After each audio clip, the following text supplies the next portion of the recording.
తెలంగాణలో పార్టీ ఫిరాయింపులపై వివాదం కొనసాగుతోంది. హైదరాబాద్లోని ఎమ్మెల్యే అరికపూడి గాంధీ నివాసం పూర్తిగా పోలీస్ వలయంలోకి వెళ్లింది. ఆయన ఇంటి చుట్టూ పక్కల పోలీసులు భారీగా మోహరించారు. ఇక బీఆర్ఎస్ శ్రేణులు గాంధీ ఇంటికి రావాలని పిలుపునివ్వడంతో ముందస్తు జాగ్రత్తగా పోలీసులు కట్టదిట్టమైన భద్రత ఏర్పాటు చేశారు.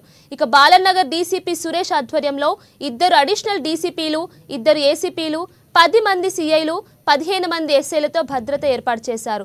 ఇక భద్రతతో ఎస్ఓటీ, ఎస్పీ బృందాలు పాల్గొన్నారు.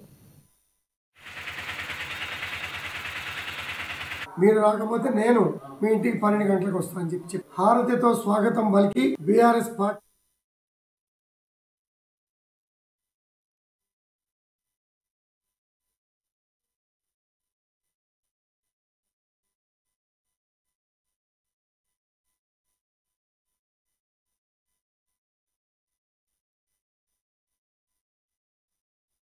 ఇక ఎమ్మెల్యే కౌశిక్ రెడ్డి రెచ్చగొట్టే ధోరణితో వ్యవహరిస్తున్నారని PAC chairman MLA Arikapudi Gandhi అన్నారు.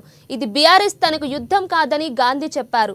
ఇక గురువారం ఉదయం 11 గంటలకు తన ఇంటికి వస్తానని కౌశిక్ రెడ్డి రాలేదు కాబట్టే వాళ్ళ ఇంటికి తానే వెళ్లానని వివరించారు. ఇక కౌశిక్ రెడ్డితో యుద్ధం అనుకుని వెళ్లానని, కొంత బీఆర్ఎస్లోని వచ్చి పార్టీలు భ్రష్టు పట్టిస్తున్నారనే విషయాన్ని పార్టీ నేతలు గుర్తించాలని కోరారు.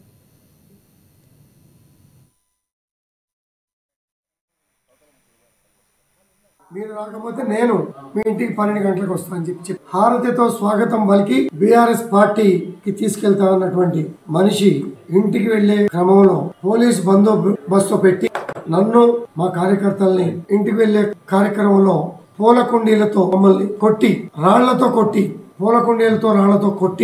జరిగినటువంటి సంఘటన మీ అందరూ కూడా కళ్ళారా చూశారు. మా దగ్గర విజువల్స్ కూడా క్లారిటీగా ఉన్నాయి. అబద్ధపు ప్రచారాలు, అసత్యపు ప్రచారాలు చేసి మా మీద కేసులు పెట్టిన కదా, అరెస్ట్ చేసి బెయిల్ తీసుకోవాల్సిన పరిస్థితి, జడ్జి గారి ముందు హాజరుపరిచే పరిస్థితులు అన్ని కూడా జరిగినాయి. 11 గంటలకు వస్తా అన్న మనిషి రాకపోతే 12 గంటలకు వస్తా అని చెప్పిన నేను వెళితే కనీసం ఒక చీటర్తో సమవుజీతో పెట్టుకోలేదనే బాధపడ్డా.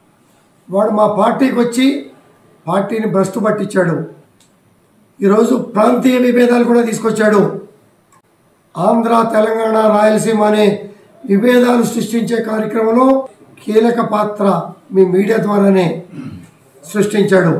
ఆనాడు మా ముఖ్యమంత్రి గారు ఏ ప్రాంతం వాళ్ళకైనా కాళ్ళలో ముళ్ళు గుచ్చుకుంటే పంటితో తీస్తా అనే భావనతో కలుపుకుపోయినటువంటి పరిస్థితి, అన్ని రంగాల్లో కలుపుకుపోయినటువంటి పరిస్థితిని విచ్ఛిన్నం చేసే విచ్ఛిన్న శక్తులని పక్కన పెట్టుకొని, కొంతమంది ఎమ్మెల్యేలను కూడా పక్కన పెట్టుకొని మీడియా సమావేశంలో ప్రాంతీయ విభేదాలు తీసుకొచ్చిన విషయం మీ అందరికీ కూడా తెలుసు.